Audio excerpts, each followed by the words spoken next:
Donc, bonjour tout le monde, bienvenue. Merci beaucoup d'être venu ici ce soir. Moi, c'est Federico Volte, je suis doctorant en études et pratiques des arts au département de musique de l'Université du Québec à Montréal. Et nous sommes ici ce soir pour un événement un peu particulier. C'est une soirée portant sur le rapport entre la culture italienne et le compositeur hongrois Franz Liszt. C'est un événement organisé par l'école de langue de l'UQAM, en particulier par le programme en langue et culture italienne de l'UQAM, en collaboration avec le département de musique. Et la personne ayant organisé cette soirée est Livia Cattaneo, vous la voyez ici connectée. Elle est professeure d'italienne à l'UQAM. Je lui donne bientôt la parole. Je voulais seulement remercier avant tout Livia pour tout son travail et pour sa disponibilité constante.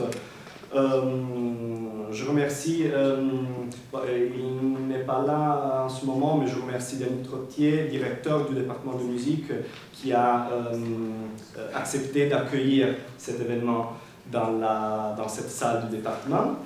Et je tiens notamment à remercier Madame Timea Kovacciaco, si c'est correct, consul d'Hongrie à Montréal.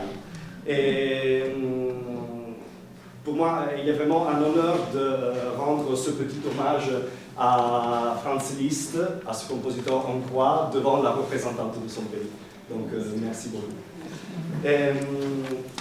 En fait, ce soir, j'ai deux collaborateurs. Je vais les présenter bientôt, mais avant tout, je voudrais laisser la parole à Livia, que je remercie encore. Et elle veut, je pense, vous saluer. Oui. Donc, je vais, comme Livia l'a déjà dit, nous avons deux invités ce soir. Bon, l'un des deux, vous le voyez toujours connecté. Marco Cirino, il est doctorant en histoire à l'université de Bari en Italie, en co-tutelle avec l'UQAM.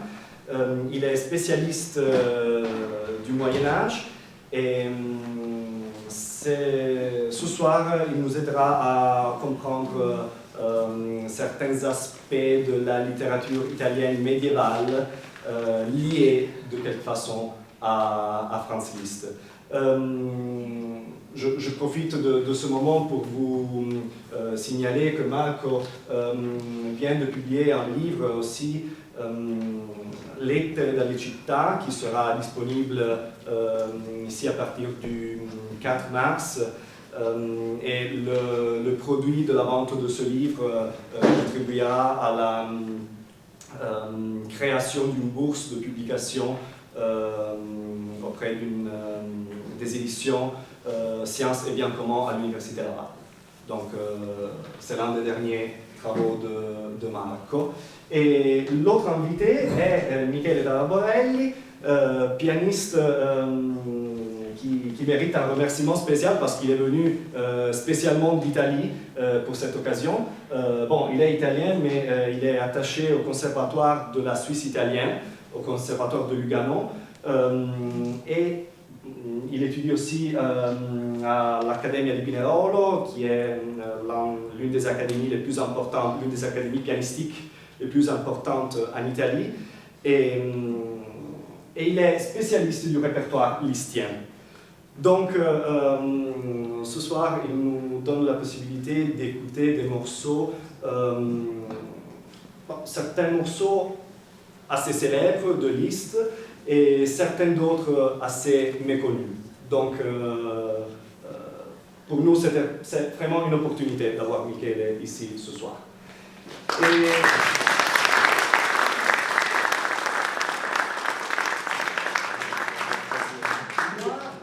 De mon côté, je m'occuperai d'introduire brièvement les morceaux que Michele nous va jouer. Je vais voir, peut-être le déjà. Et donc, avant tout, je pense, avant d'écouter Michele, je pense qu'il est important de faire une petite introduction. Voilà, ok. Au personnage de Franz Liszt. Juste pour comprendre un peu de qui nous parlons. Franz Liszt est l'un des compositeurs les plus importants de l'histoire de la musique et de l'histoire du piano notamment. Il est un compositeur qui a mené le piano vers des niveaux extrêmement élevés. Il est un compositeur aussi assez difficile à jouer. Tous les pianistes ont un peu peur de Liszt. Il est un compositeur hongrois, comme nous l'avons anticipé. Il a vécu pendant tout au long du 19e siècle. Il a vécu 75 ans, donc assez pour la moyenne générale des compositeurs de l'époque. Liszt est né dans une famille qui travaillait, qui avait des relations avec la cour hongroise de l'époque.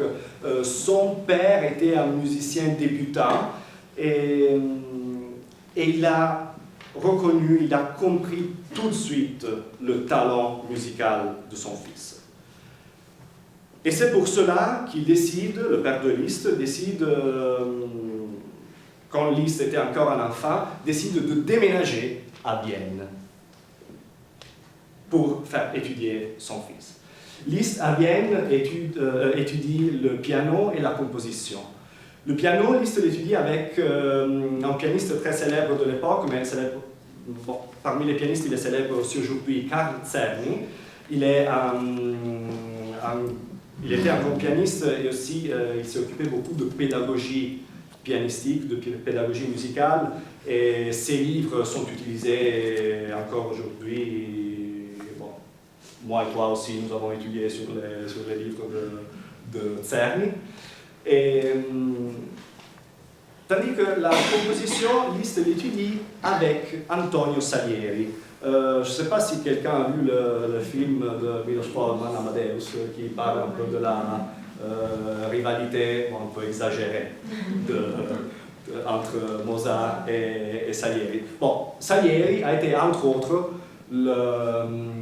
l'enseignant de composition de Liszt.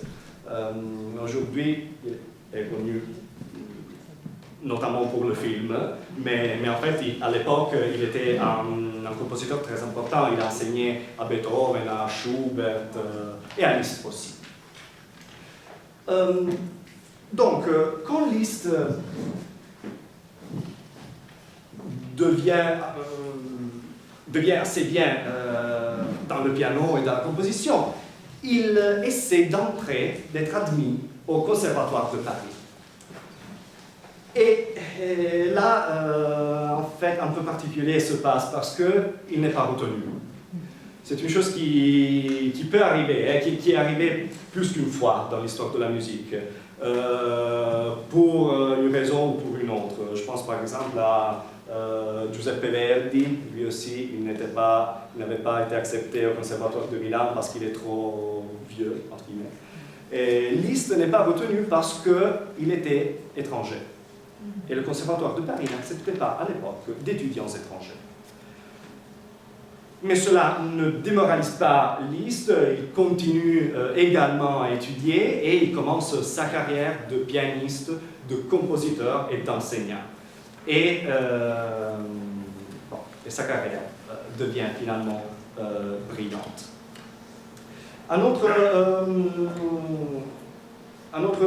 petite information biographique que je trouve intéressante, c'est que quand il a à peu près 23-24 ans, Liszt tombe amoureux d'une comtesse, Marie d'Agoult, qui avait déjà 2 filles, donc leur relation n'était pas bien vue et bienvenue.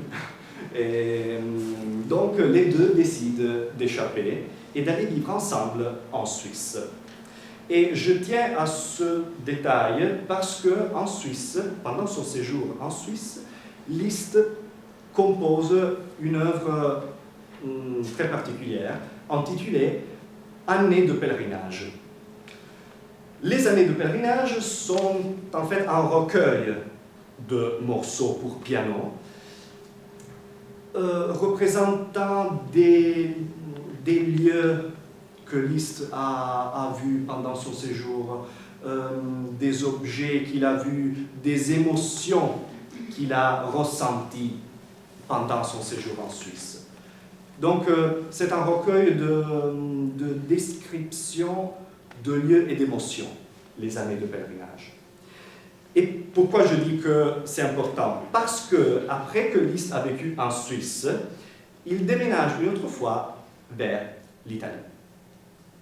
Et en Italie, la même chose arrive. Il compose un autre recueil de morceaux pour piano, toujours. Il intitule ces morceaux, cette œuvre, « Années de pèlerinage », une autre fois. Donc nous avons un deuxième volume des années de pèlerinage, cette fois inspiré d'Italie.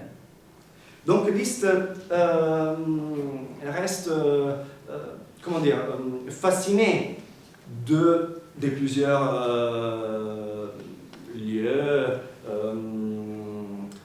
auteurs de la littérature italienne, chansons de la tradition populaire italienne. Il reste fasciné de plusieurs et divers aspects de la culture italienne, et il décide de leur donner une musique ou une nouvelle musique. Parce que, par exemple, dans le cas des chansons populaires, non, ils étaient des textes qui avaient déjà leur musique, mais Liszt arrange ces chansons déjà existantes et crée avec eux, avec tous ces aspects de la culture italienne, il crée une nouvelle œuvre, les années de pèlerinage.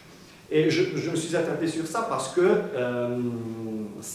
beaucoup en fait des morceaux que Michele va nous jouer sont puisés dans cette œuvre. Donc c'est important de contextualiser ce passage de sa vie.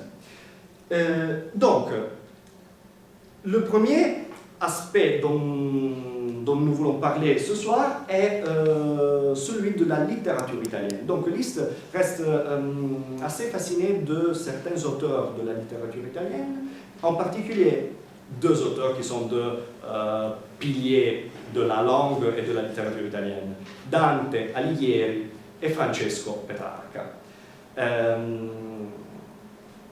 Liszt lit ces textes, il les admire, il reconnaît la valeur de ces textes-là, et il décide de mettre en musique les émotions qu'il ressent, qui ressortent de l'écoute, de la lecture de ces textes.